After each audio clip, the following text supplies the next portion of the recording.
Hello friends, welcome back to my channel. So today we are going to prepare two lunchbox recipes.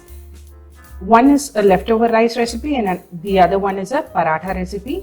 These are super simple to make and the ingredients list is given below. So we start with the rice, which is going to be the base for the paratha. So I've heated some oil, added some cumin. Once it splutters, I'm adding some finely chopped onions, followed by some green chilies and some ginger garlic paste. And then we'll let everything cook well. We don't want the onions to change color. We just need them cooked slightly. Now we add in the turmeric powder, the red chilli powder and salt to taste. Give it a nice mix and then add in the leftover rice. Now toss the rice in this masala and cook it for a few minutes. Then add in some finely chopped coriander and mint leaves. Give it a nice mix and our rice is ready to be served. Now we'll let this cool nicely and then start work on the paratha.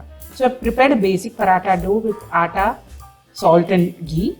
I've got the stuffed rice which I've cooled nicely. Now I'm going to take a portion of the dough and make it into a peda and roll it into a circle like this.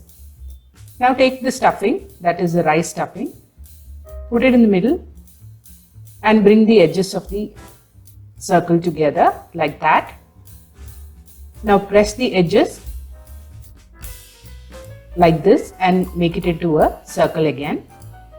Now we're going to roll this into a paratha.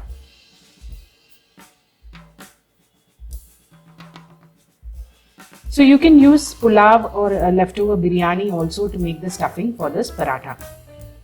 So let's cook the paratha. I've got a tawa heating up here into which I add the paratha, grease it with a little oil and then we're going to cook it from both sides until it's brown from both ends.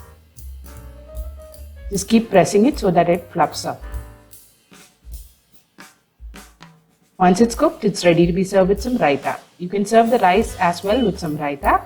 So do try these recipes at home and let me know in the comment section. I'll see you next time with a new video. Until then, bye-bye.